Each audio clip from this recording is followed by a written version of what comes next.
भारत एक ऐसा देश जो अपनी सांस्कृतिक विविधता और पारंपरिक धरोहर के लिए विश्व भर में जाना जाता है। इस विशाल देश में कई जनजातियां हैं जो अपने अलग अलग रीति रिवाजों और जीवन शैली के लिए प्रसिद्ध हैं। मध्य भारत के घने जंगलों, पहाड़ियों और नदियों के किनारे बसे ये लोग प्रकृति के सच्चे उपासक हैं। इन जनजातियों का इतिहास हजारों साल पुराना है। इनके पर्व और त्योहार न केवल आस्था के प्रतीक हैं, बल्कि इनके सामाजिक जीवन का अभिन्न हिस्सा भी हैं। इनका विश्वास प्रकृति और जीव जंतुओं से जुड़ा हुआ है। हम बात कर रहे हैं गोंड जनजाति।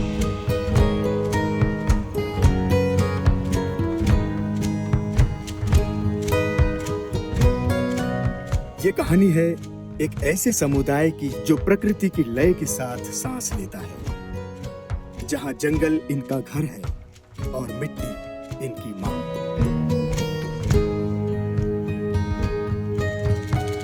गोंड जनजाति का जीवन जंगल और खेती पर टिका हुआ है। यही बाजरा उगता है, यही मक्का, धान और कोदो की फसल लहलहाती है। हर बीज में उनके पसीने की मेहनत है। लकड़ी से लेकर औषधीय पौधों तक ये जंगल इनके जीवन की लय को थामे रखता है।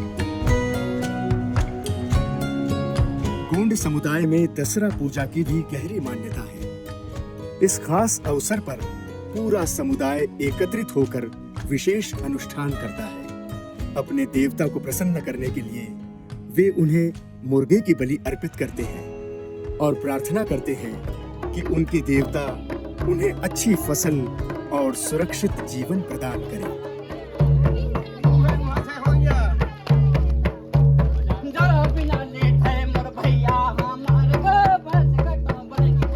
यह समुदाय जंगल के साथ सदियों से जीता आया है। प्रकृति उनकी जीवन रेखा है और शिकार उनके पारंपरिक जीवन का अभिन्न हिस्सा। गोंड शिकारी आज अपने पारंपरिक शिकार के लिए जंगल में निकले हैं। ये शिकारी आधुनिक हथियारों का उपयोग नहीं करते। उनकी शक्ति है अनुभव और पारंपरिक ज्ञान। सूअर के आने जाने की जगहों को पहचानना और सही समय पर फंदा लगाना उनके हुनर का हिस्सा है। शिकारी फंदा तैयार करते हैं। ये फंदा पेड़ों के बीच सावधानी पूर्वक लगाया जाता है ताकि सूअर को इसका आभास न हो। गोंड समुदाय की जिंदगी एक हंसती, खेलती, झूमती और गुनगुनाती जिंदगी है। प्रकृति की गोद में बसी उनकी दुनिया अपने आप में बेहद खूबसूरत है, लेकिन इसकी सुंदरता में चार चांद तब लगते हैं जब ये समुदाय अपनी पारंपरिक वेशभूषा में सजकर उत्सव की तैयारी करता है।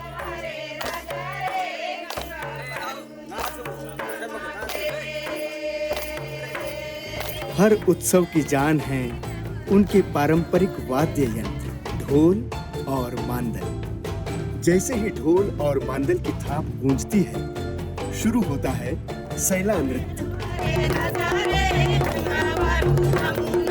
ये सिर्फ एक नृत्य नहीं, ये उनकी परंपरा, उनकी संस्कृति और उनकी सामूहिक खुशी का अनूठा संगम है।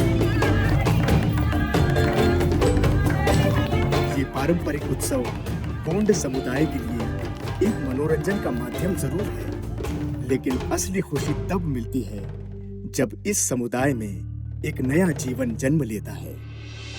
बच्चे का जन्म यहाँ एक पवित्र अवसर है जो किसी भव्य उत्सव से कम नहीं। गोंड समुदाय में आज भी बच्चे का जन्म पारंपरिक तरीकों से होता है। इस पूरी प्रक्रिया में दाई माँ की भूमिका सबसे अहम होती है।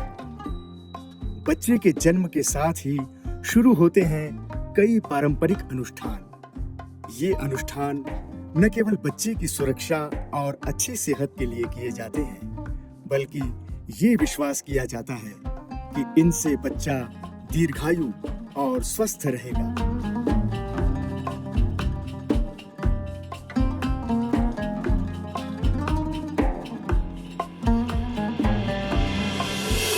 जहां एक ओर खुशियों की बहार होती है, वहीं दूसरी ओर दुख का सागर भी गहरा होता है। गोंड समुदाय के जीवन में भी ऐसा ही होता है। सब कुछ थम जाता है जब कोई अपना उन्हें छोड़कर हमेशा के लिए चला जाता है। ये दुखद क्षण जीवन के चक्र का एक हिस्सा है, लेकिन इस समुदाय में विदाई भी प्रकृति की गोद में होती है, बड़ी श्रद्धा और परंपरा के साथ। गोंड समुदाय की अंतिम विदाई एक अनोखी और पवित्र प्रक्रिया है। पूरा समुदाय इकट्ठा होकर जाने वाले के प्रति अपना भाव प्रकट करता है। पारंपरिक रीति रिवाज निभाए जाते हैं।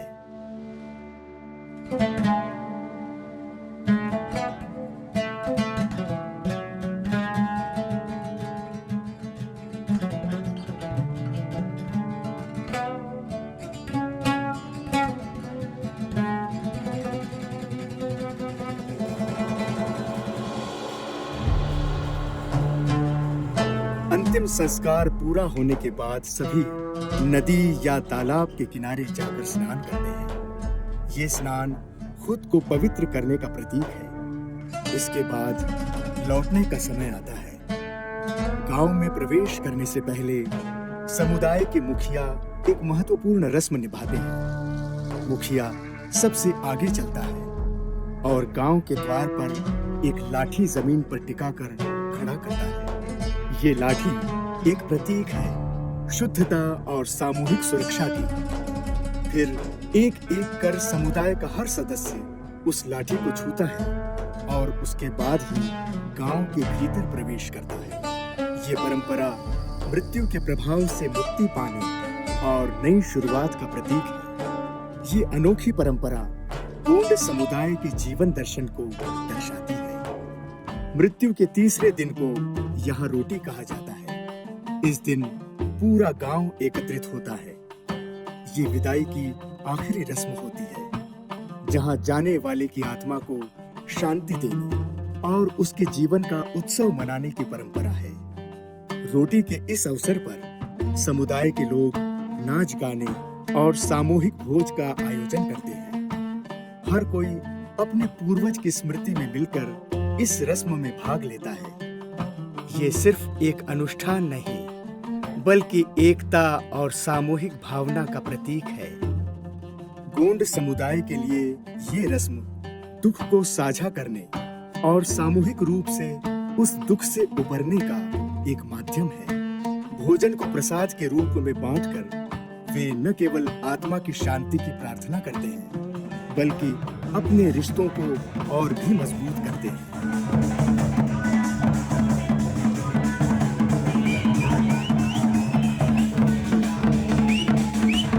गोंड समुदाय हर काम में निपुण है।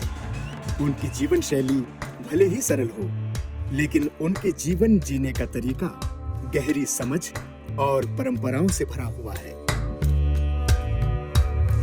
लेकिन यही नहीं, गोंड समाज के जीवन में शादी सिर्फ दो दिलों का मिलन नहीं, बल्कि एक पवित्र उत्सव है, जहां परंपरा की हर धड़कन में भावनाओं की गूंज सुनाई देती है। शादी की पहली रस्म होती है मंडप लगाना। समुदाय के पुरुष जंगल में जाकर लकड़ियां काटते हैं और मंडप सजाने के लिए पत्ते और झाड़ियां एकत्रित करते हैं। इसके बाद मंडप के आंगन में चौक पूरा जाता है। ये चौक मिट्टी से सजाया जाता है, जिसे गांव से लाना भी एक विशेष रस्म है। ये मिट्टी पवित्र मानी जाती है और मंडप को मंगलमय बनाने के लिए इसका उपयोग किया जाता है।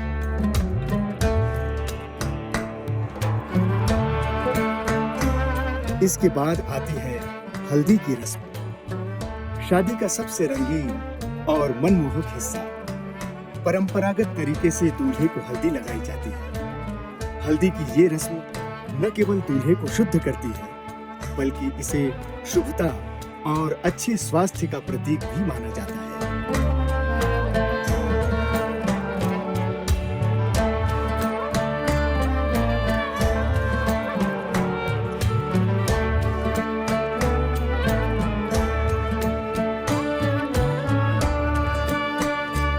अंततः दूल्हे सजाया जाता है और बारात निकलने की तैयारी शुरू होती है।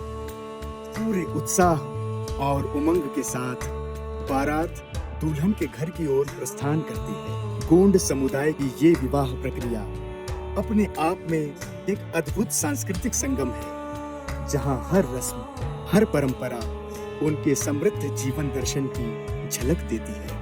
ये केवल एक आयोजन नहीं, बल्कि जीवन का एक नया अध्याय है, जिसे पूरा समुदाय मिलकर रचता है। ये केवल जीवन नहीं, एक संस्कृति है। ये नृत्य, ये गीत, ये परंपराएं, इन्हीं में गोंड जनजाति की आत्मा बसती है। ये कहानी है प्रकृति से प्रेम और सहजीवन की। एक ऐसा जीवन जो हमें सिखाता है कि सादगी में भी अपार सुख छिपा है।